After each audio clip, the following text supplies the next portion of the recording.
20% of the world's oil moves through this water every single day. You are 22 years old. You have never seen the ocean.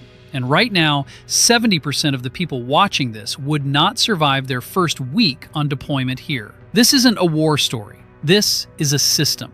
And the system has already decided what it's going to cost you. Welcome to the Strait of Hormuz, rank by rank, year by year, until the water is the only thing left that knows your name. Seaman Recruit, Year 1. They put a laminated chart on the berthing bulkhead your first morning aboard, the size of a legal pad. A narrow blue corridor, 21 miles wide at its tightest point, pinched between Iran to the north and Oman to the south. Your chief says nothing about it. He doesn't need to. You will look at that chart every morning while you mop, and you will mop every morning at 0445. 4 circles, clockwise, starting from the center drain. Not 3, not 5, 4. The chief can read the deck by the streaks. Your boots face the door every night, laces tied, always. You learn this in week 1. 62% of seaman recruits fail their first GQ drill because their boots are turned wrong in the dark. You are not in that 62% after the first time. The life jacket has a 3-click buckle. 3 clicks, pull, rotate. Your fingers learn it before your mind does. You'll perform that sequence 400 times before it stops being a thought. The coffee is cold when you reach it. This is your rank. Cold coffee, cold deck, cold chart on the wall that you are not allowed to touch. But you look at it. 21 miles. You could swim that, maybe, on a calm day, with no tankers threading through at 14 knots, with no Iranian patrol boats running dark and silent and close. You don't know about the running dark part yet. That's when it changes. Week 3. A report moves down the chain like a stone through water. An IRGCN speedboat made a close approach on a Singapore-flagged tanker. 40 meters, then 20, then a spotlight, white and absolute, directly into the bridge crew's eyes. You hear this from a petty officer who heard it from someone else. The laminated chart has a new red circle the next morning. You didn't draw it. You don't know who did. The body damage starts here, and it starts quietly. Naval medicine data puts average cortisol elevation at 340% above baseline for watchstanders in high-tension transit corridors. You are always in a high-tension transit corridor now. Your hands have a slight tremor during meals by week 4. You decide this is normal. You are partially right. The petty officer 3rd class above you doesn't shake. He stopped shaking 8 months ago. If you ask him how, watch his eyes go somewhere else before he answers. Petty Officer 3rd Class, Year 2, Bridge Wing, 0200 to 0600. The radio handset is heavy the first time it is officially yours. Your name is in the log now. If something happens in the next 4 hours, it happens on your watch. Channel 16, International Distress. You monitor it without blinking. The handset clicks. You key up. United States naval vessel, operating in international waters. State your intentions. Your voice is flat, controlled. Your training is working perfectly, and you hate how much you needed the training to get here. The logbook requires a position entry every 15 minutes. Latitude first, longitude second. Black ink, capital letters, never blue. One watchstander in your division used blue ink once. The senior watch officer came personally to speak to him. He transferred 6 weeks later. The story has no moral. It has a rule. At 0347, a contact appears. Running dark, no nav lights, bearing 082, speed 19 knots, closing. You log the time. You log the bearing. You call up the chain. 49 seconds total. Target of record is 90. Nobody tells you this. You find out during the logbook review. You carry a thermal thermos to every watch. Fill it at 0130 galley all the way to the rim. It's cold by 0300. You drink it cold. Some things follow you up the ladder. Your ankle swells on day 20. Standing watch on steel for 4 hours pools fluid in the joint. 1 in 3 junior watchstanders develops a standing injury in the first deployment cycle. You wrap it. You say nothing. You log your position entries every 15 minutes in capital letters, black ink, latitude first. There is a woman named Sarah in Norfolk. She writes emails. You answer every 4 days, which means she answers every 6, which means the distance between messages grows the way the blue corridor grows on charts. It looks the same, but the current is different now. But you don't know that yet. Month 2. A tanker named Pacific Lily activates its distress beacon in the eastern approach after a sustained harassment by 2 fast attack craft. Your ship responds. You are on watch for 6 hours without leaving the bridge wing. The situation resolves. You eat dinner at 2100. Your hands have been gripping the binoculars so long your palm prints are visible in the rubber. You don't remember deciding to grip that hard. The petty officer second class above you reads the water before anything happens. He can look at a calm surface and know. You want that. You don't know yet what it costs to get it. Petty officer second class, year 4, Combat Information Center, red light overhead, always. Your eyes adjust, and then they keep adjusting until regular light feels aggressive. Photosensitivity affects approximately 67% of long-term CIC watchstanders after 18 months. You are at month 23. The radar screen is a face you know better than most human faces now.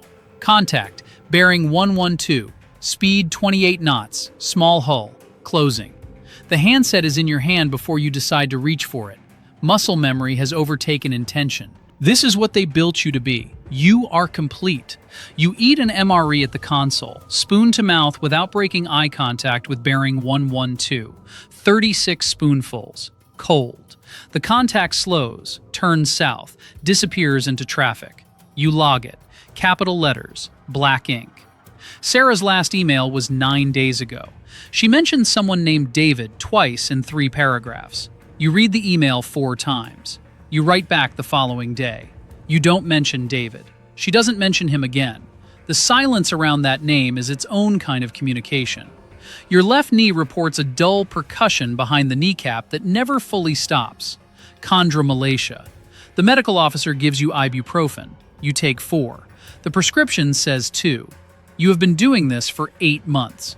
Your stomach lining has begun registering the complaint in the form of acid reflux that wakes you at 0300 on the nights you are not already awake. The chief above you hasn't sat down during a watch in 11 years. You think that's discipline. Ask him about his hips. Watch his jaw tighten and go quiet. Chief Petty Officer, year 7, berthing compartment, 22:30, after a 14-hour day. A coffee mug with a cracked handle, a photo taped to the locker door, and the laminated chart, which you now carry yourself. Not an official copy, your own. You laminated it the night a chief you respected handed you his at a ceremony and didn't explain why. There are 7 red circles on it now. You drew 6 of them. The 7th was already there when you received it. You have never asked about the 7th. The mug cracked during a high-tension close approach in year 5. You were gripping it. You didn't notice gripping it. The crack runs diagonally across the handle like a fault line in geology, like something the Earth did and cannot undo. You manage 11 sailors now. 2 of them are better than you were at their rank. 1 of them has the same quality you had, a particular kind of stillness under pressure that looks like calm from the outside, but is something else entirely from inside. You watch him more than the others, not with pride, with recognition. You know what's coming for him. There is nothing in your authority to stop it. Your hips have a bilateral tendinopathy, the medical officer writes up in careful language. 7 years of steel decks. You take ibuprofen in the morning and again at night. The evening dose not documented. The 2 doses together producing acid reflux that you manage with a different pill, which produces a slight drowsiness you manage with more coffee, which produces insomnia you manage with nothing, because there is nothing left to manage it with. Year 7, 3 days before a scheduled port call, intelligence indicates possible mine-laying activity in the western transit lane. The port call is cancelled. 4th one in 20 months. You absorb the information. You absorb your division's reaction to the information. At 2300, alone with the chart, you look at the blue corridor. 21 miles, the same width it has always been. It has never once, not one time, gotten wider. The ensign checking in next week will be your division's new officer. He is 23. He has never held a handset in a real approach. He will give you orders from doctrine he memorized 2 months ago. You will follow them. This was the deal. You made it without reading it. Lieutenant J.G., Year 9, Bridge, 0600 underway watch. You say, I have the con. The helmsman answers, Aye, sir. And 12,000 tons of steel and weapons and people belong to you for the next 4 hours. You are 29 years old. Your hands are not shaking. The nautical chart table shows the eastern approach. You plot the course. You give the order. The ship turns. You did that with your voice. Doctrine mandates specific action when an Iranian vessel closes within 500 meters on a collision course. You have rehearsed this 49 times in simulation. On the 40th simulation, you made an error, recovered in 11 seconds. The 41st was clean, so were all the ones after. But the 40th lives in your chest like something swallowed wrong. Sarah didn't call to end it. You found out through a mutual friend. You understood why she didn't call. You have not said this understanding out loud, not once, to anyone. The photo came down from the locker.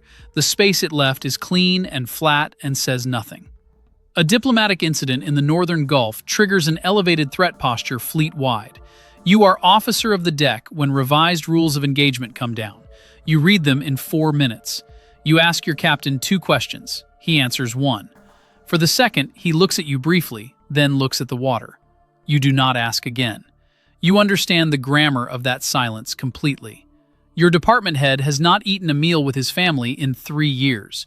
He references his son by age. He's 9 now, not by name.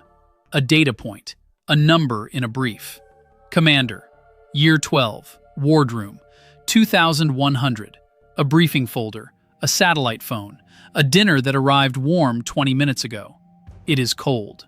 The satellite phone connects you upward into NavCent, into Joint Intelligence, into the machinery behind the machinery that produces the orders that produce your life. You translate the water into data. The data becomes decisions. The decisions come back as orders. The cycle is complete, and you are inside it, and the inside looks identical to the outside. 12 incidents in the last 72 hours. 8 are in the official record. 4 are your judgment call. You made those calls alone. You will make them again tomorrow. The weight of that is not dramatic. It is steady. It is the background noise of everything now. Your service ribbon rack is physically heavy in dress whites. You stand differently when you wear it. 2 postures now, one for working uniform, one for ceremony. You are no longer certain which one reflects the actual architecture of your body. The commanding officer eats breakfast alone every morning, not because the wardroom is empty, because the rank empties the room around you. You will understand this in 14 months. Commanding officer, Year 14, Captain's Bridge, 0001. The middle of the middle watch. The laminated chart is in your left hand. It has been with you for 7 years, passed to you by the chief who had it before you, who received it from someone before him. Each set of red circles accumulating like tree rings. You do not know how old it is. You know every circle on it personally. The coffee mug is cracked. It has been cracked for 9 years. You know the bearing, the speed, the name of the contact, the water temperature on the day the crack happened. 482 people do their jobs because of the environment you create, not your orders, your environment. The tone of your voice at 0300, the way you hold the binoculars, whether you grip the chart or hold it. A survey of junior officers in this corridor found that 63% cited their commanding officer's composure as the primary determinant of their own behavior during close approaches. You are that statistic. You are the number. At 0217, an Iranian frigate initiates an aggressive intercept of a UAE-flagged LNG carrier in the northern approach. Your ship is the closest asset. The call comes. You are already on the bridge. You have been on the bridge for 9 minutes, for no reason you can articulate. Some part of you knew. Some part of you has always known. 8 words into the handset. The ship moves. The situation resolves at 0419.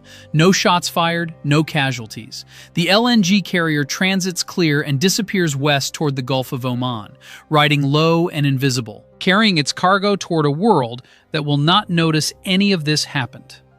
You write the report. Black ink, capital letters, latitude first, longitude second. Some things do not change. Some things were never going to change. At 0430, alone on the bridge wing, you look at the strait, 21 miles. The same width it was the morning you stood at a berthing bulkhead, 18 and cold caffeinated, mopping 4 circles clockwise, not allowed to touch the chart on the wall. You cannot remember the last time you sat in a room with no windows. The chart is in your hand. You are gripping it the way you gripped the binoculars that first week, tight enough to leave marks in the laminate. You make yourself loosen your fingers. 3 clicks, pull, rotate. Muscle memory from a life before this one. A tanker moves east to west in the pre-dawn flat water, riding low, carrying cargo. The price of that cargo is set somewhere far from here. The world receives it and says nothing. The world has never once looked back through the 21 miles to find your name. The radio handset clicks. You answer.